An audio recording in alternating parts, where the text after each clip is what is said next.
Shalom. Dans Vissiyata d'Ishmaïa, on va commencer l'introduction au livre de Olat Reïa, qui est un livre qui explique la prière du Rav Kook. On ne va pas entrer dans les mots du texte de la Tfila, mais de manière générale, qu'est-ce que la Tfila veut bien dire? À quoi ça rime? Quel est le mécanisme, etc. Avant d'entrer dans le vif du sujet, je fais une petite introduction. Est-ce que lorsqu'on prie, on a véritablement l'intention de changer la volonté de Dieu? Vous pouvez répondre. C'est pas un monologue. Non, je connais un petit peu. Ah. Je sais pas si on dit que chez nous, si on n'a pas de changement, on avait. Mais a priori, quand tu dis au bon Dieu, voilà, mon fils il est malade, je t'en supplie, guéris-le. Donc, Bepashtout, en toute simplicité, il demande de Dieu de changer de volonté. Parce qu'à présent, il voulait que ton fils soit malade. Et maintenant, change de volonté, fais en sorte que mon fils soit en bonne santé. C'est une lecture la plus simple du texte. Le seul problème, c'est que Dieu est infini, il n'y a pas de changement dans l'infini. Il peut pas être plus que l'infini ou moins que l'infini. Donc, on comprend exactement ce qu'on fait. Et si en plus, il a décidé qu'il soit malade, qu'il sait très bien ce qu'il fait, c'est pas en le suppliant que je vais lui faire changer de volonté, sans quoi ça remettrait en doute sa force de caractère. Imagine qu'un juge ait décidé que quelqu'un de rentrer en prison parce qu'il a roulé trop vite, il a assassiné quelqu'un, et qu'après on pleurniche devant lui, dit top, j'annule la sentence. C'est une faiblesse de caractère, non pas une grandeur de caractère. Donc on ne peut pas supposer que Dieu ait ses faiblesses. Maintenant qu'il soit bien clair, malgré toutes mes questions, la tfila est effective et change la réalité des choses. Ce qui nous reste à comprendre comment ça marche. C'est-à-dire, on ne va pas donner réponse tout de suite. On se pose d'abord quelques questions pour entrer dans le sujet. Deuxième question qu'on peut se poser, d'où on sait Bechal qu'il faille prier? Où c'est marqué? Vous le servirez de tout votre cœur, d'Israza, Bezur, Aveda, Sevalem, et Veomer, Tefila. Donc il s'agit d'une démarche émotionnelle. Si c'est une démarche émotionnelle, alors laisse-moi m'exprimer en toute liberté. Puisque tu me fixes un texte. Et pourquoi tu m'obliges à être en société? Quand je suis en état d'émotion, je préférerais peut-être être tout seul, etc. Il y a pas mal de questions qui se posent. Mais Rav Kook explique dans un de ses écrits qui n'a pas été encore publié, que la raison pour laquelle les gens ont tant de mal à prier, c'est-à-dire on commence à prier et notre esprit s'envoie l'autre part, c'est à cause de ça. Parce qu'on se pose la question, mais qu'est-ce que je suis bien en train de faire? Et comme les gens sérieux n'ont pas de temps à perdre, donc ou ils font une activité qui à leurs yeux paraît sérieuse, ou bien ils la font pas du tout. Et si malgré tout ils la font, pour les folk-artistes qu'on dit ça, pour pointer, pour appartenir au clan des religieux, ils font ça extérieurement, mais ils ne sont pas du tout engagés intérieurement. C'est même une raison, je n'avais pas reçu, c'est un fardeau. Non, c'est un fardeau. C'est-à-dire, entre tous les corvées que j'ai tous les jours de prendre mes gosses à l'école et de faire la vaisselle, etc., une corvée de plus, c'est de pointer à la prière. Donc, c'est ce qui fait, sans faire de médisance, que la quasi-totalité des gens cherchent le minyan le plus court et le plus rapide. Et ils arrivent un quart d'heure en retard, ils partent un quart d'heure en avance. Quand la prière fait une demi-heure. Et pendant ce temps, ils voient leur iPhone, et leurs messages, etc. Parce qu'ils s'ennuient à mourir. Ils se démontent la mâchoire. Mais qu'est-ce que je suis bien en train de faire? D'autant plus que les gens sérieux, time is money. Donc j'ai pas de temps à perdre. Il faut le faire, je fais soi-disant de le faire. Je me mens à moi-même, je mens à tout le monde et je prie pas. Donc tant qu'on n'a pas élucidé sérieusement, qu'est-ce que c'est la tfila? Comment ça marche? On n'a aucune chance de prier comme il faut. Les lots Iyun Tefila, c'est le sujet qu'on va développer, ça s'appelle Iyun Tefila, quasiment impossible de prier. Ou sinon, ça devient une répétition quotidienne de textes barbaratifs, on ne sait pas trop comment ça sortir.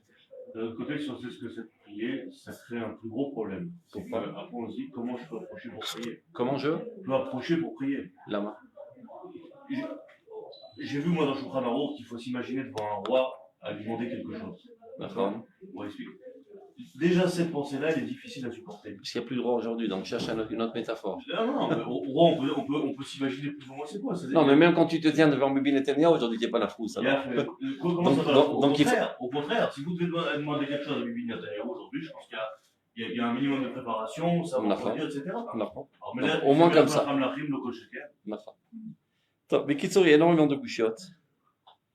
Et on devra répondre à toutes ces couchiottes. C'est ce que l'on va faire.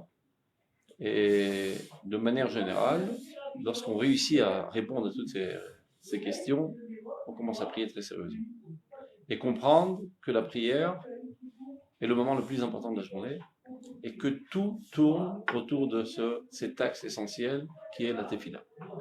Comme le dit Rabbi Yehuda Halevi dans son livre, Kuzari, Pri Azman. C'est le fruit du temps.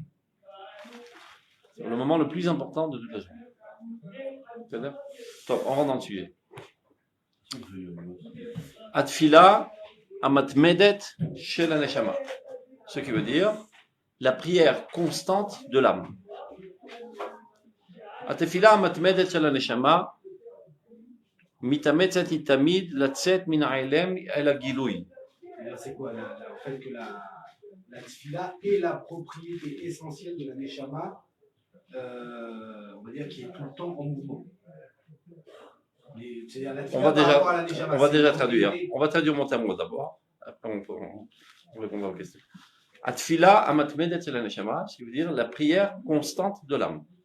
Donc cela laisse bien sous-entendre que l'âme prie constamment. Reste à savoir que ça veut dire prier. Tfila, ça veut dire un lien. Comme tfilin shel yad, tfilin shel rosh. Tfilin, c'est un lien. Chartem leot al yadecha. Tu les liras, tu les attacheras sur ta main. L'âme est en lien constant avec Akadosh Baruch Hu. Ça veut dire qu'elle est en lien constant avec Akadosh Baruch Hu. Ça veut dire exactement les mêmes objectifs que Dieu a, l'âme les a aussi.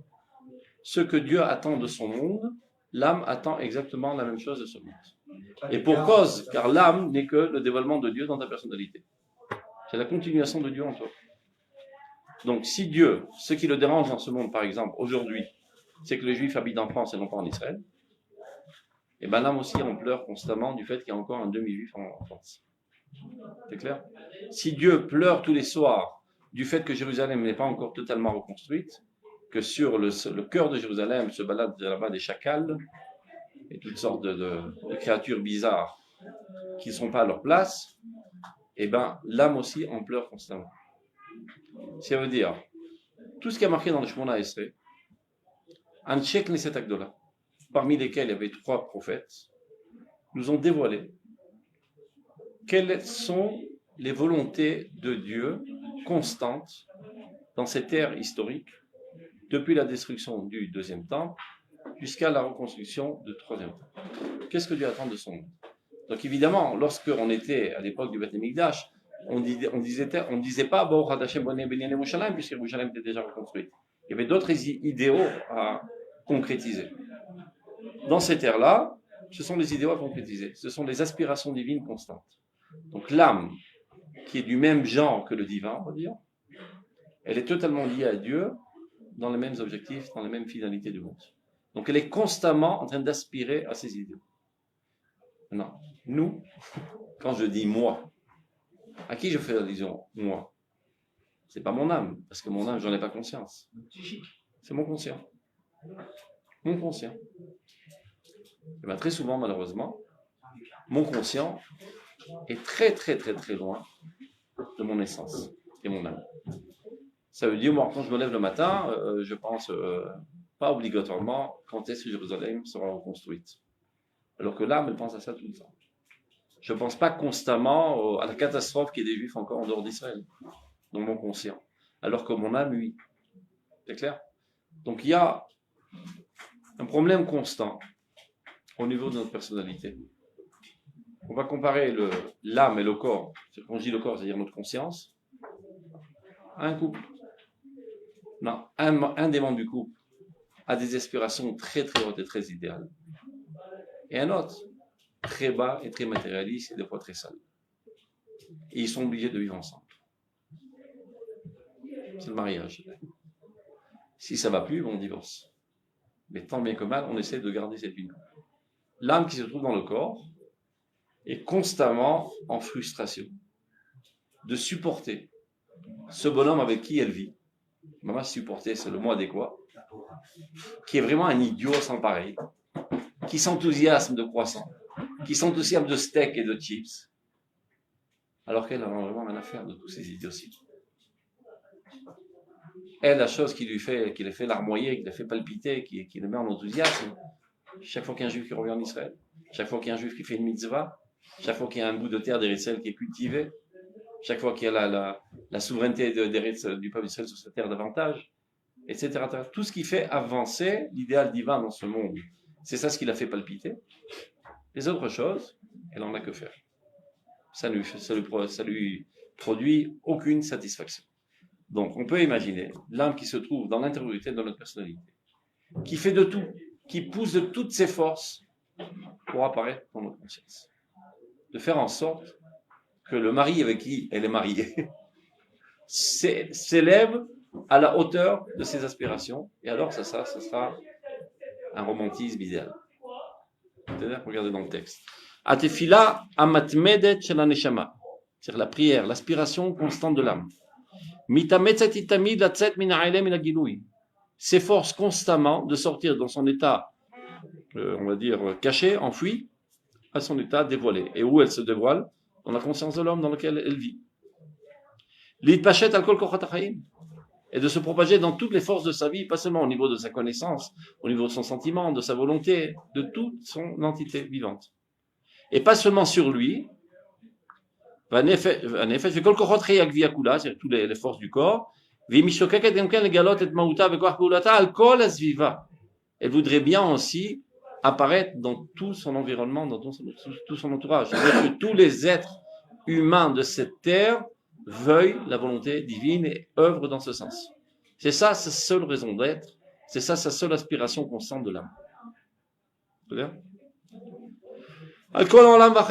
elle veut se dévoiler sur tout le monde, sur tous les vivants. Et c'est la raison pour laquelle nous avons besoin de faire Cheshbon Nefesh. Cheshbon Nefesh, c'est une remise en question. Maintenant, Cheshbono Shel Olam, c'est une manière de dire l'étude de la Torah. Je m'explique. Quand l'âme aspire à un idéal, cet idéal il est grandiose. Mais cet idéal grandiose est composé d'énormément de sous-petits idéaux. Et où ils sont marqués? Dans la Torah. La Torah, elle détaille en petites entités l'idéal grandiose de Dieu qui s'appelle le dévoilement de Dieu dans ce monde. Ça veut dire que d'un côté, il y a l'âme qui pousse de toutes ses forces pour apparaître dans ta conscience. D'un autre côté, toi, tu étudies ces textes, et c'est comme ça que tu fais tomber la muraille entre les deux, entre l'âme et ta conscience.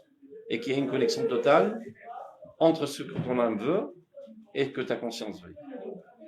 Donc les Tzechim Cheshbono Shel Olam. C'est-à-dire qu'en fait, la Limud Torah n'est qu'une manière de nous traduire en concept ce à quoi l'âme aspire constamment. Dans le Limud Torah, il y a un détail microscopique de toute la volonté divine dans tous les plus petits aspects de la vie concrète et réelle. On dit traduire en concept, c'est-à-dire que l'étude de la Torah a pour faculté de mettre en état conscient au niveau de mon âme. Bidiouk. C'est-à-dire ce qui est gravé de toute manière dans ton âme, tu te le recommémores. C'est clair? L'exemple que je donne de manière générale, c'est comme si quelqu'un qui est tombé malade, il devient amnésique. Il se balade chez lui, il voit une femme. Bonjour madame, qui vous êtes?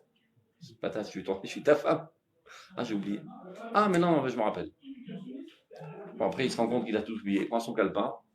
Yaakov Bokovda, c'est qui ce mec? Il appelle. Je suis ton cousin? Ah, ouais, je me rappelle. C'est pas qui c'est parce que maintenant il lui a dit. Le fait qu'il lui ait dit, ça rafraîchit ce qui était déjà gravé dans sa mémoire et qui s'était un petit peu estompé. Donc, lorsqu'on était dans le ventre de notre mère, toute la Torah a été déjà gravée dans notre âme. En sortant, l'ange qui nous met le doigt ici, ça nous fait un petit peu oublier et ça s'estompe. Quand on réétudie, on se ressouvient de ce qui était gravé dans notre âme. C'est déjà gravé dans notre âme. Et c'est pour ça que quand tu étudies de manière normale, tu as une sensation de familier. C'est pas quelque chose d'étranger qui t'agresse. C'est matim, mitraber les amis. Et si c'est pas le cas, dit le Rav Kook, tu es malade. Tu manques d'israéliout. Tu as tellement été ravagé par la civilisation européenne que la Torah n'est plus ressentie comme toi, comme douce, mais comme amère. Donc ça sert à rien de t'efforcer. Retrouve d'abord ta israéliout. Relie-toi profondément au peuple d'Israël. Tombe amoureux du peuple d'Israël. Titnadev, sois volontaire pour la bonne cause, pour le peuple d'Israël, va à l'armée, fais ce que tu as envie. Lis-toi corps et âme au peuple d'Israël. Après, quand tu reviendras à la Torah, tu la percevras comme douce. Car c'est la traduction en thème et en concept de l'âme d'Israël. Il manquait en toi un petit peu d'âme d'Israël. Les Etzrayot mechouvenet hatshuva, comme c'est écrit dans votre hatshuva. אם אתה לא מרגיש מתיקות בלימוד התורה, חסר בך ישראליות. אז תחזור בתשובה לישראליות. Et ne c'est pas de t'efforcer de manière artificielle, dis ouais, j'ai un problème, j'arrive pas à comprendre, je vais répéter ça 100 000 fois, peut-être que maintenant je vais prendre goût à la Torah, זה לא עוזר כלום. ביסוד יש לך בעיה. אתה לא מספיק ישראלי.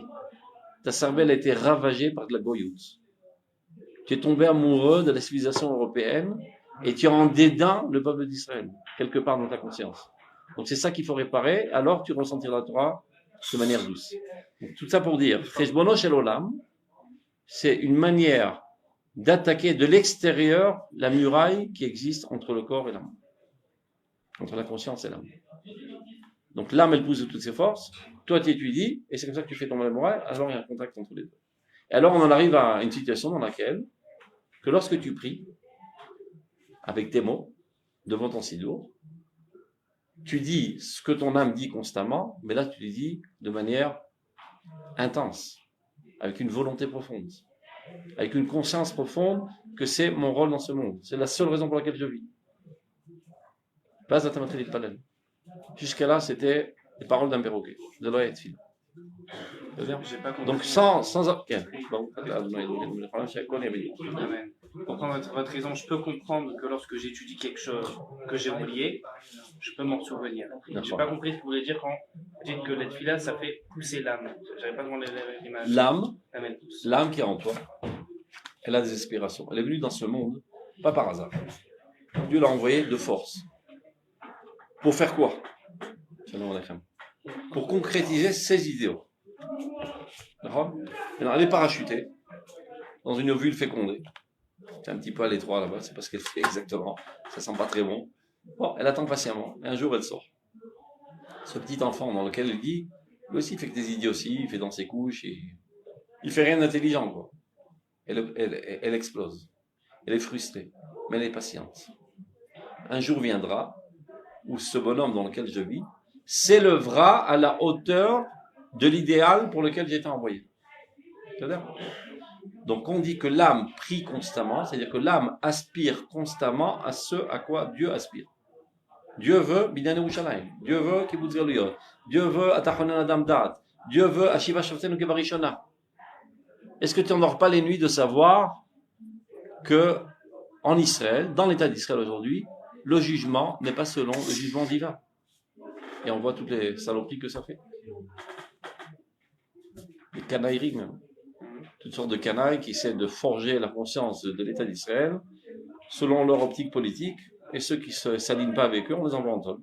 On leur coûte des affaires de toutes pièces, l'essentiel c'est avancer leur position politique. Quand tu vois des choses pareilles, tu en pleures et tu dis Ashiva Shoftem Kebarishona, un véritable chauffette qui veut véritablement que la justice divine apparaisse dans ce monde, et pas qui se sert de cet outil pseudo-juridique pour faire avancer des fois des finalités pas très propres. Mais non, ton âme, elle en pleure jour et nuit de ça. Mais toi, pas toujours. Parce que tu as d'autres occupations qui, à tes yeux, paraissent très importantes, mais qui en fait n'ont aucune importance. Tu es constamment distrait par toutes sortes de choses qui t'attirent. Parce que tu es dans un corps avec cette tentation, etc. Mais qui véritablement n'ont aucune importance. Tu dis, si j'aurais ça, je serais heureux. Tu auras ça et tu ne seras toujours pas heureux, parce que ce n'est pas du tout ce qui satisfait l'âme. Parce que ce qui est heureux, ce n'est pas la chair, c'est la personnalité, c'est l'essence. Et l'essence, c'est l'âme. Et l'âme, ça lui finit sur les froides, bon, on vous fait un steak.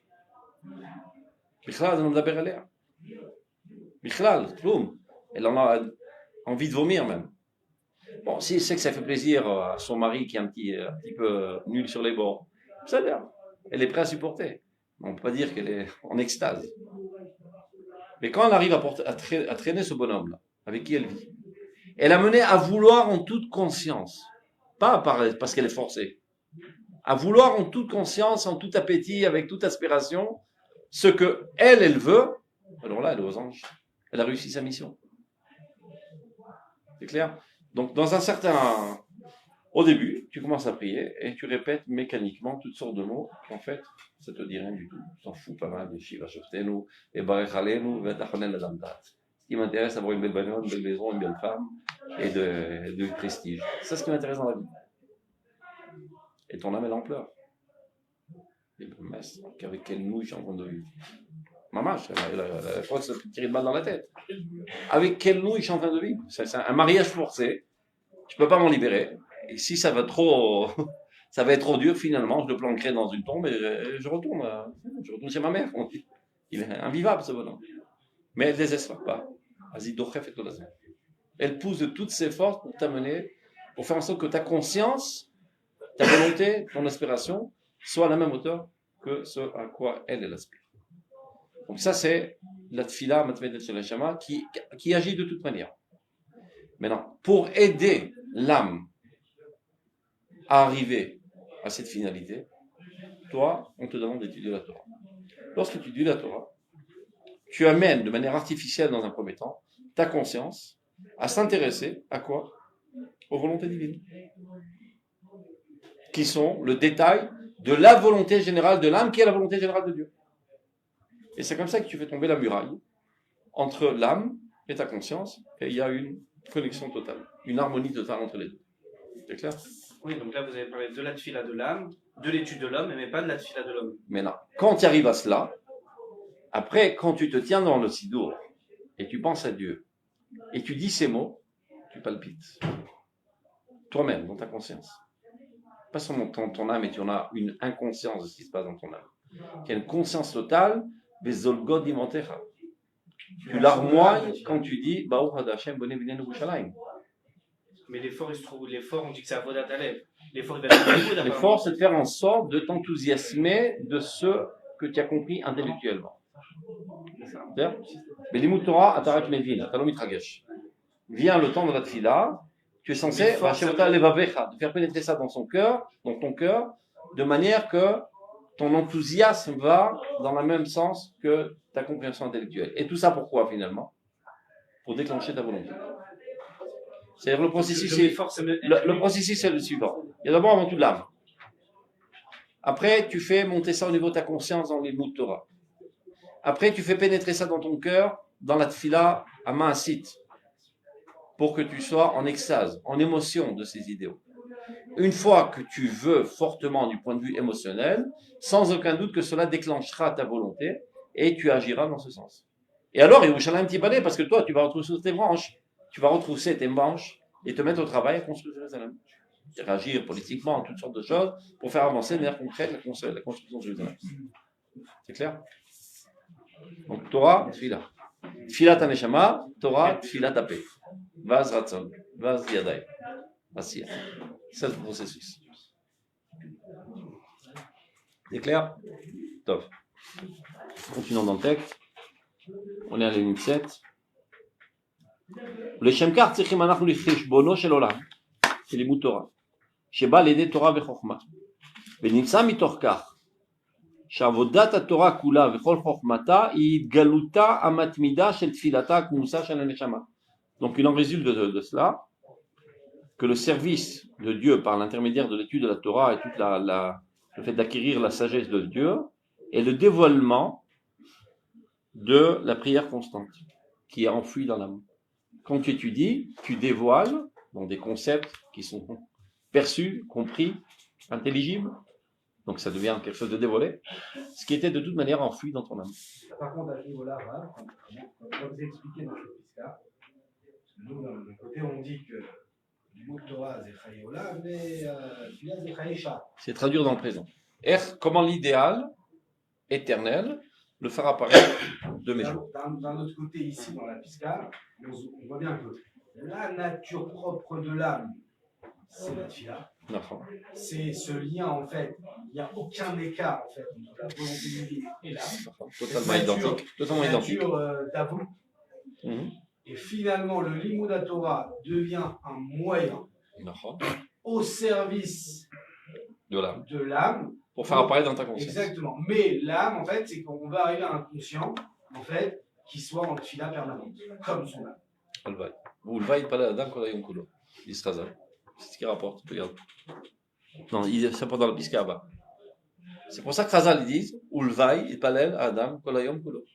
C'est ça ce qu'il veut dire. Pourvu que constamment, dans ta conscience, tu dois attacher à ces idéaux. Ça ne veut pas dire que tu es à la synagogue toute la journée. Tu es en train de travailler maintenant. Mais qu'est-ce qui m'intéresse? Quelle est la finalité de ce travail?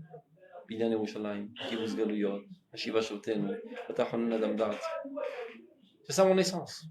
C'est ça ce qui me donne d'énergie à œuvrer constamment dans mon monde. C'est pas dire qu'on t'a demandé de tenir un siddur devant les yeux toute la journée. C'est-à-dire quand tu ouvres tes yeux, je bondis du lit. Pourquoi? Parce qu'il y a une tartine au beurre qui m'attend. Oh, אני צריך לבנות את ירושלים. אז אני הולך לעבודה, לבנות את ירושלים. אני צריך לעשות קיבוץ גלויות. אני צריך להשיב השבתנו כבה ראשונה. Car en Kadosh Baruch Hu, on pleure constamment. Et tu dois être mishtatef betzahara shel Shechina. Comme on dit ça en français, mishtatef betzaharo. Tu es compatissant à la souffrance de Dieu. Et tu viens délivrer Dieu. Igol Shem Velov. Poder Am Velov. Tu viens au sauvetage de Dieu. Dieu a des menottes. Il aurait pu construire un autre monde, mais pour l'instant, il a décidé que ce monde passe par l'intermédiaire des hommes. Il aurait pu faire ça autrement. Que tu sois un robot, comme les animaux. On leur demande pas leur avis. La volonté de Dieu les traverse. Ils agissent totalement selon la volonté de Dieu. C'est-à-dire que les animaux ils sont beaucoup plus proches de Dieu que non, d'une certaine manière. Ils sont très loin de Dieu parce qu'ils n'ont pas de prière ensuite. C'est-à-dire que toi, tu es le plus ressemblant à Dieu parce que tu es le que leur volonté à chaque instant, c'est la volonté de Dieu. Tu es ressemblant à Dieu parce que toi aussi, tu as la possibilité de peser le pour le contre et de décider, donc tu es totalement libre. C'est-à-dire, le seul être dans ce monde qui dévoile la liberté divine, c'est l'être humain. Mais non, il faut bien choisir que ta liberté divine t'amène à vouloir la volonté divine. C'est-à-dire, les animaux, ils n'ont pas leur mot à dire, ni les animaux, ni les gens. C'est pareil. C'est un automatisme. Mais Dieu a conçu son monde pour l'instant. C'est pas toujours comme ça, mais pour l'instant, c'est comme ça. Que ses propres idéaux que lui veut faire avancer dépendent de la bonne volonté des hommes. Donc, en quelque sorte, il a des menottes. Dit le Rav Kook dans Rotat Teshuvah. Parfois, un tzaddik, il s'évalue. Il dit, j'aurais bien voulu faire ceci, faire cela, etc. De fait, tu es très loin du compte. On arrive tous à cette conclusion finalement. Je suis très loin du compte de ce que j'aurais bien voulu faire, et ceci me rend dans une certaine frustration. Après, il fait une extrapolation. Si moi, un moins que rien, moins que rien, avec toute la grandeur de mon âme, je suis même pas, j'ai pas un grain de sable dans le cosmos relativement à la divinité. Regarde combien je souffre de cette frustration de mes idéaux et du manque de concrétisation de mes idéaux, de l'écart qui existe. Imaginons Dieu. Quels sont ces idéaux? C'est 1 milliard, 2 milliards, 2 milliards plus. Et qu'est-ce qui se fait de fait dans ce monde? Presque rien, parce que ça dépend des hommes. C'est ce qui fait que ces tzadikim, korim les tshuva tamid. Parce qu'ils viennent sauver Dieu de sa souffrance. Mishtatfim betzar ashrina. Ils comprennent que Dieu a des menottes. Et pour le libérer de ces menottes, qu'est-ce qu'il faut faire? Amener les hommes à vouloir ce que Dieu veut. Et c'est ce qui fait que ces tzadikim ratzim achare reshaim keman de radif batach hayayaya, comme peut-être Zohar Kadosh. Court après les reshaim, comme quelqu'un qui courrait pour sauver sa propre vie. elle dit, Bou Uchiu, retournez à la vie, pour Dieu. Kem Sovlim et Tsar Ashrin. Car אתה צריך להתפלל כל יום. כל יום אתה צריך להתפלל. כל תפילה אתה צריך להתפלל ככה. À chaque tfila, tu dois être totalement concentré sur l'objectif de ce monde, sur la volonté de Dieu, et combien Dieu souffre du manque de concrétisation de sa volonté, et tout cela ne dépend que de moi. Et moi, espèce de nouille, j'empêche Dieu de se dévoiler dans ce monde. Vas à limite même les autres. Alors ma conscience s'élève au niveau de mon âme, et elle dit en mots clairs ce à quoi mon esprit, mon âme pense constamment. Déjà t'es fini. On continue. Bête. Ça reprend, ça résume ce qu'on a dit précédemment. On ne peut véritablement prier comme il le faut que si on est conscient du fait que l'âme, elle, prie constamment. Et donc c'est pas quelque chose d'artificiel qu'on doit faire 3 fois par jour. 3 fois par jour, on ne fait que dire à voix haute ce à quoi mon âme pense constamment à voix basse. C'est-à-dire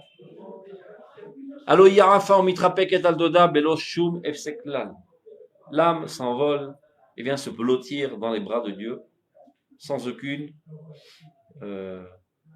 barrière. Il n'y a aucune différence entre l'âme et Dieu dans leur volonté. Elle n'a pas d'autre volonté que la volonté de Dieu. Elle se blottit dans les bras de Dieu. Et là, chez Beshat, Atefila Maasit, Areat Fila Nishmatit Atedirit Imidgala Befoal. Maintenant, ce qui se passe, c'est qu'au moment de la prière technique, c'est-à-dire quand tu te tiens debout dans ce moment-là et tu dis les mots, ne fait qu'apparaître la tfila constante de l'âme. Ce n'est pas quelque chose d'artificiel que tu te forces à faire, tu donnes un porte-parole à ton âme. Toute la journée, ta bouche s'occupe de toutes choses pas très hautes, au moins, 3 fois par jour, prends ta bouche, mets-la au service de ton âme. Qu'elle dise ce à quoi ton âme aspire.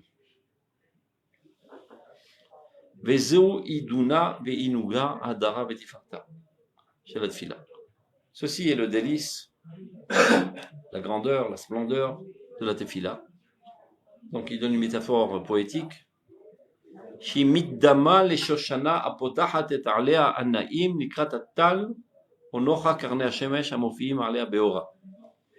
Imagine une rose qui ouvrirait ses pétales devant la rosée. Qu'est-ce que ça veut dire? La rose, c'est toi. La prière. Les prières techniques. Mais parfois, les mots sont fermés. C'est-à-dire que tu les dis machinalement, mécaniquement. En fait, tu ne pries pas. Tu te mens. Tu essaies de liquider au plus vite cette corvée, tu ne pries pas. Quand tu comprends cela profondément, qu'en fait, qu'à ce moment-là, tu es en train d'exprimer la volonté de ton âme, alors les pétales de la rose, qui est de la tefila technique, s'ouvrent et sont arrosés par la rosée de la neshama. C'est-à-dire que chaque mot, maintenant, est empli de sens et de contenu et de vitalité. Et ce n'est pas un mot mécanique, technique que tu sors de ta bouche. Ou bien, un autre machal, une fleur qui s'ouvrirait devant les rayons de soleil, le rayon de soleil la frappe et elle s'ouvre. La connaissance, c'est-à-dire la conscience du fait que ton âme est en train de prier, fait en sorte que les mots que tu es en train de dire prennent un sens et une vitalité dans ta personnalité. Parce qu'il faut avoir une autre conscience. Tu dis? Si le Rav il a donné 2 machaliques, c'est-à-dire qu'il y aurait 2 façons de recevoir quelque part le shefa que l'on a la fila. On se suffit de comprendre que c'est une métaphore. Tal, les shemesh, je ne sais pas ce qu'il veut dire, mais c'est un zohar. C'est un kriya.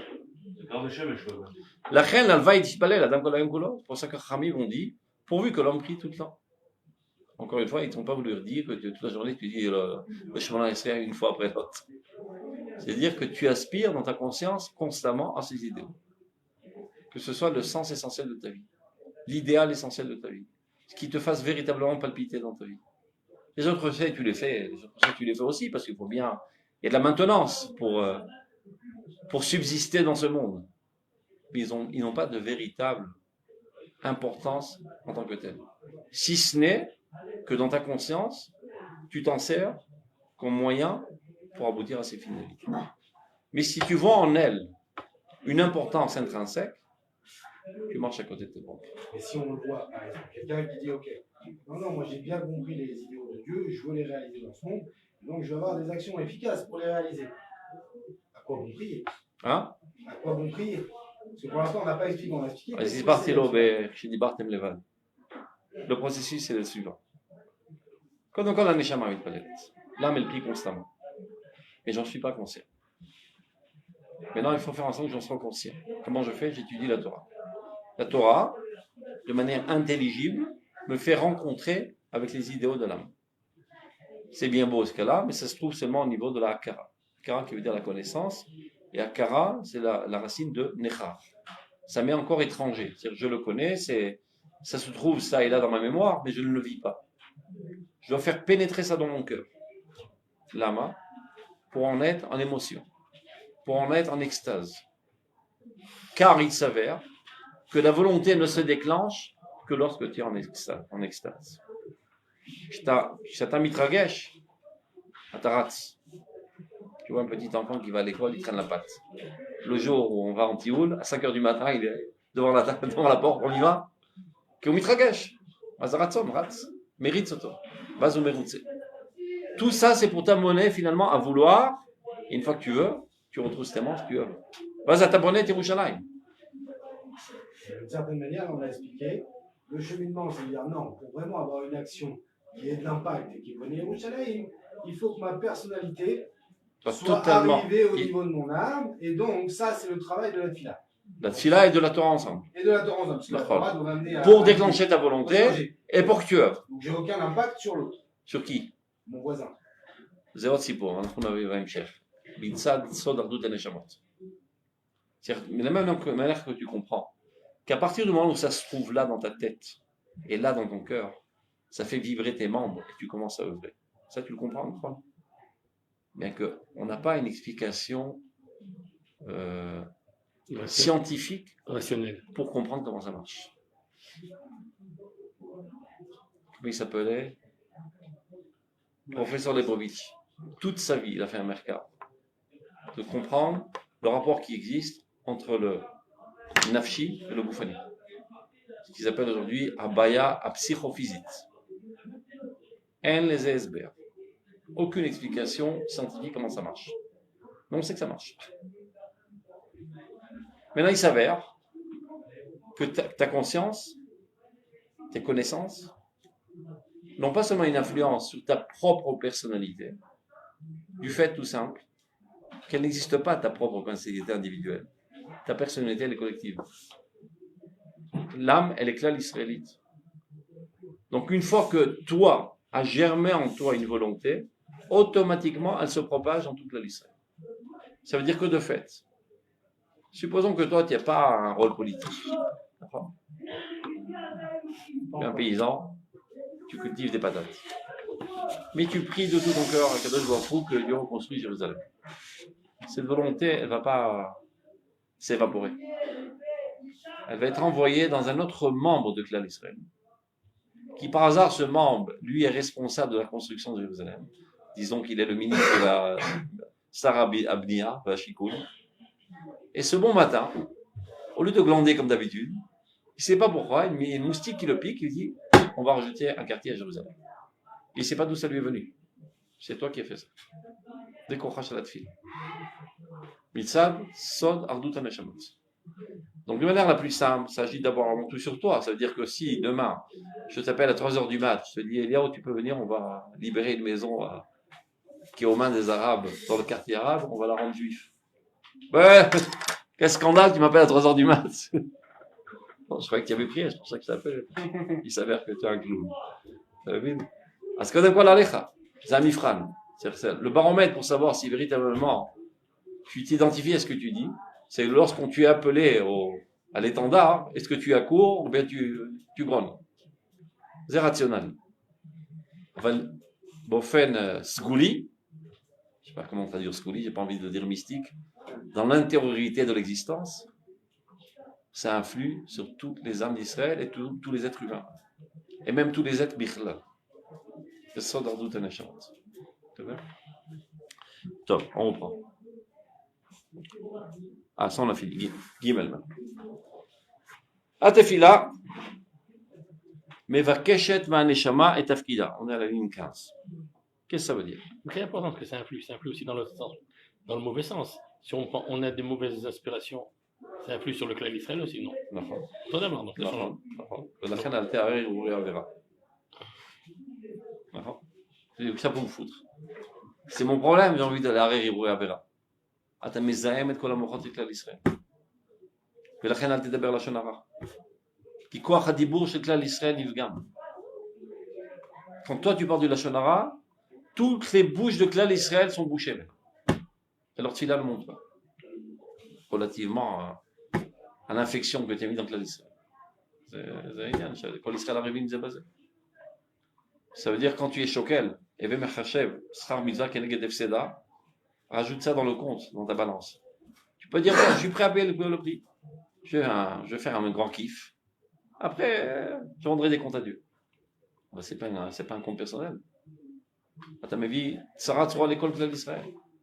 Top, j'ai plus envie, tu m'as coupé l'appétit.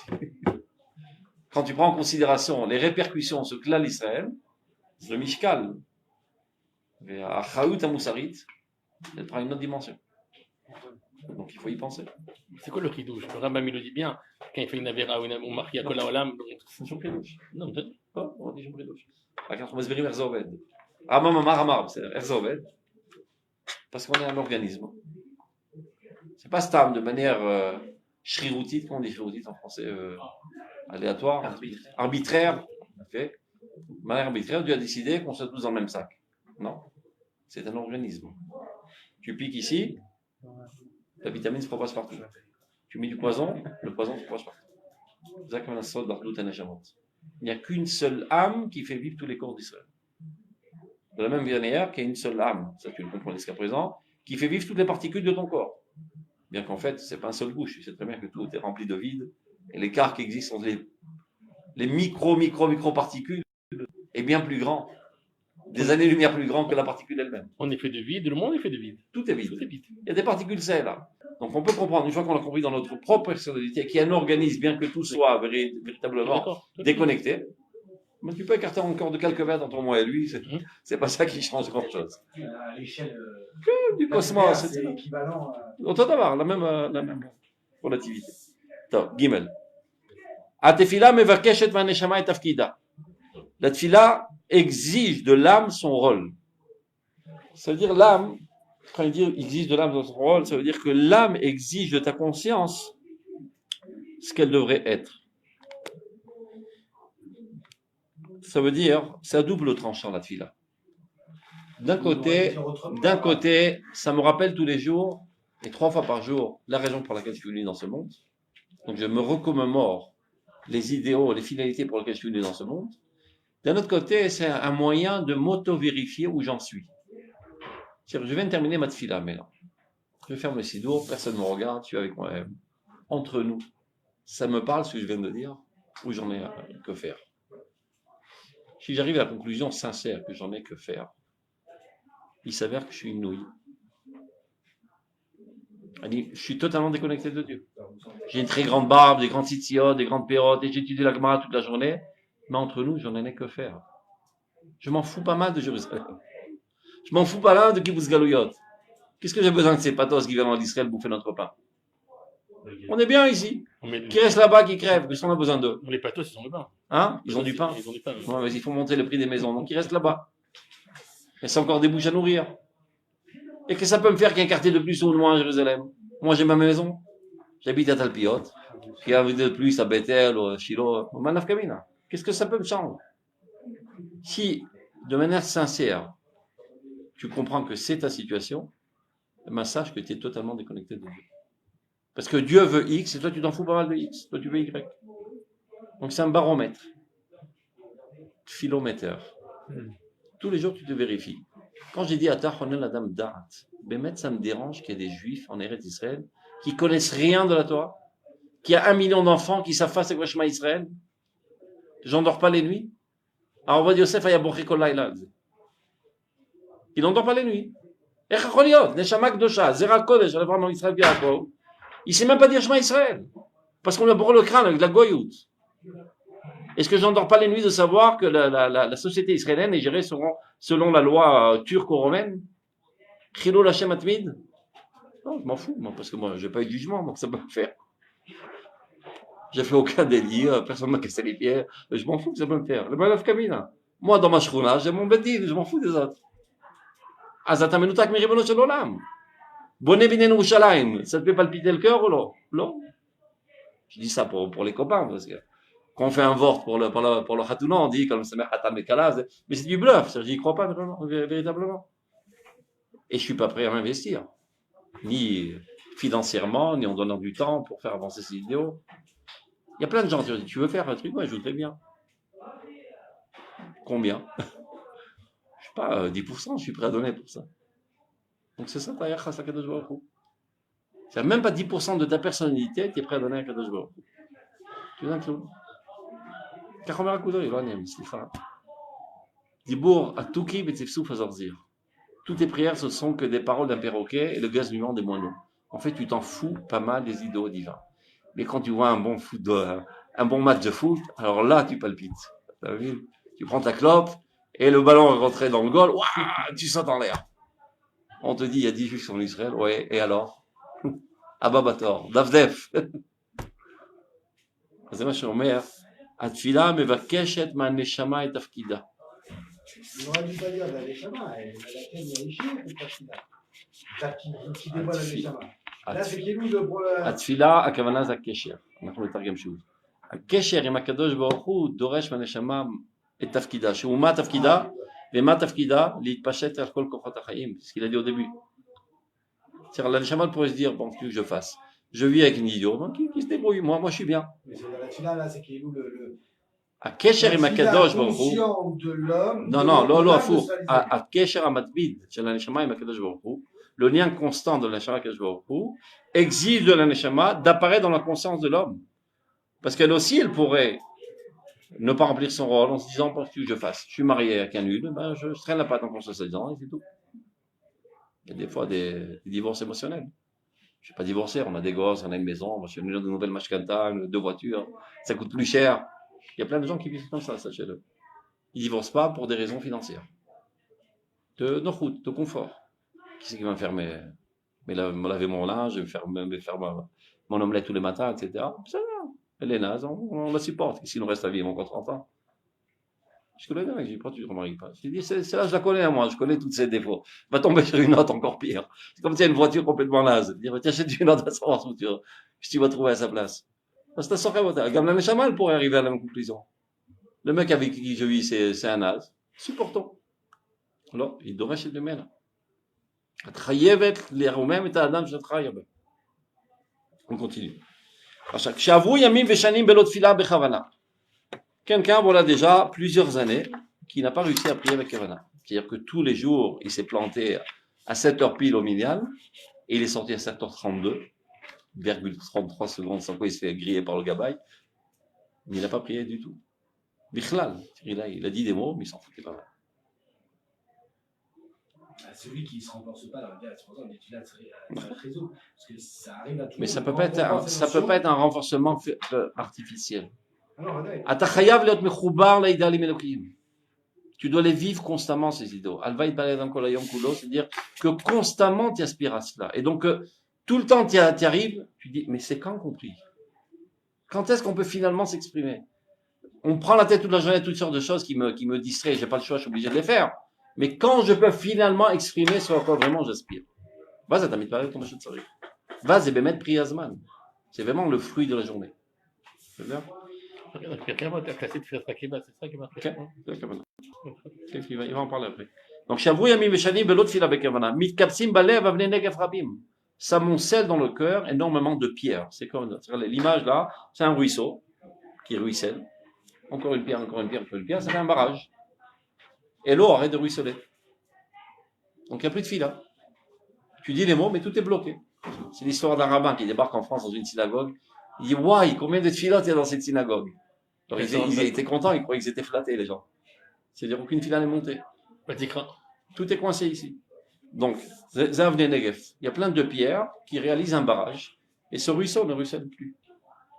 Chez Margishim Aledam qui fait doute roi pénémite, qui nous amène une lourdeur, un malaise constant, un manque de sens à la vie, une tristesse constante. Il y a plein de gens qui sont tristes constamment. Alors ils font toutes sortes de choses pour s'amuser, pour oublier leur tristesse, parce qu'ils n'ont pas de satisfaction dans leur vie, ils n'ont pas de sens dans leur vie. Donc ils sont en tristesse constante. L'âme est en pleurs constant, et elle émet des messages de yéhouch, de pessimisme, de tout ce que vous voulez. Donc c'est ressenti comme une angoisse constante. C'est pour ça qu'il y a tellement de gens qui vont chez les psychologues, des psychanalystes, etc.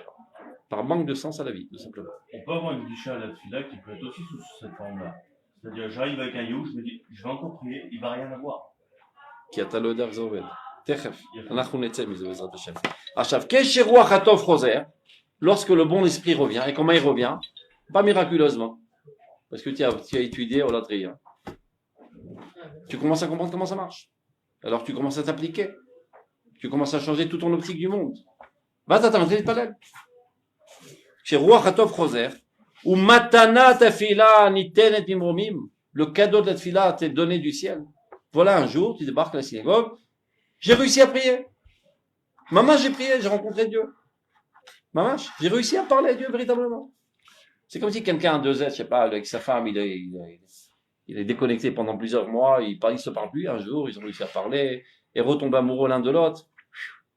Ils revoient la ville, voilà. הולכים בכל תפילה ומתפנים אותם המכשולים והסיחורים הרבים אשר נקבצו בנחל הנובע של נשמת החיים העליונה, הולכים ושרים. Chaque tefila réussite, ça enlève encore une pierre. Évidemment, c'est pas en un jour que tu vas faire tomber un barrage que tu as accumulé pendant 20 ans. Tu as réussi une tefila, ça enlève une pierre. Et ça commence un tiftouf, du goutte à goutte. Une autre prière réussie, encore. Maintenant, qu'est-ce qui arrive après plusieurs pierres qui tombent? Ça fait tomber tout le barrage. Et alors, tu commences à prier comme il faut. Mais quand Knesset Gedola épique notre tefila, il nous empêchait de s'exprimer avec Akadosh Baruch Hu. La main. Parce qu'on a quelque chose de kavua. Donc on rentre dans les mots, alors qu'on aurait une file avec plus le cœur si on avait nos mots à nous.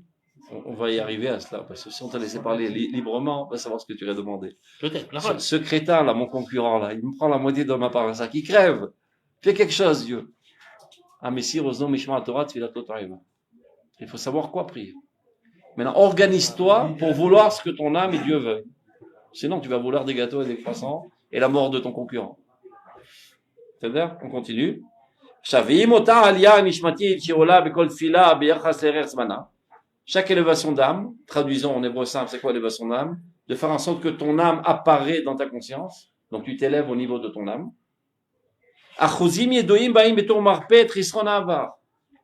Relativement, des pourcentages viennent guérir rétroactivement les tefillah non réussis. Ça veut dire, aujourd'hui on est Shabbat, j'ai bien réussi à prier Moussaf. Et je le ressens très fortement.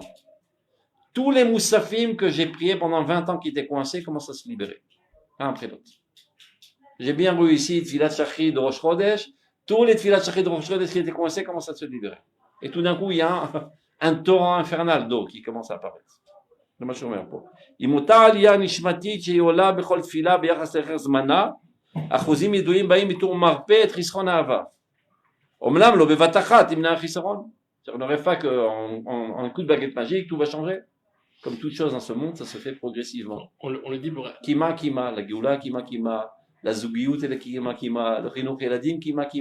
Et rien ne se fait en un coup de baguette magique. Il n'y a que des rêveurs qui pensent qu'on puisse faire avancer les choses d'un seul coup. Tout se fait avec un effort constant et finalement on commence à voir les fruits. On le dit pas, Aseret Metchouba, que toutes les filotes, elles sont Keneged toutes les toutes l'année. D'accord. Mais il faut les réussir, comment c'est déclaration. Ah oui. Aval olech ou mitmale, ça va en se remplissant. Ve'atzoar sur la tefila, la lumière de la tefila. Olech ou megale torota fait apparaître toutes ces lumières qui jusqu'à présent n'apparaissaient pas à cause d'un manque de kavana. Le tefila, pour la question un peu piquante. Est-ce qu'on n'a pas la possibilité de, au lieu de enlever pierre par pierre, rajouter de dynamité? Ça peut arriver, ça s'appelle Tshuva Pitomit. quand tu rencontres une très grande âme. Il y a des âmes dans ce monde, chez Mafter Triat Ametim Beyadam. Ils ont la clé de la résurrection des morts. Alors quelqu'un qui le prie pas est comme un mort, comme un rachat. Il se sent mort de l'intérieur, déconnecté de Dieu, sans aucun sens, sans aucune aspiration dans sa vie.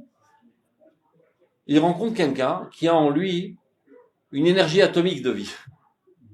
Il s'accole à lui, il s'éveille. Il faut le rencontrer, ce bonhomme. Ça court pas les rues, comme on dit. Donc, oh chez Zachita, oh chez lo Zachita. Aïe, on a chimpion. Il en parle dans votre Tchouva Perikbet. Kol touche.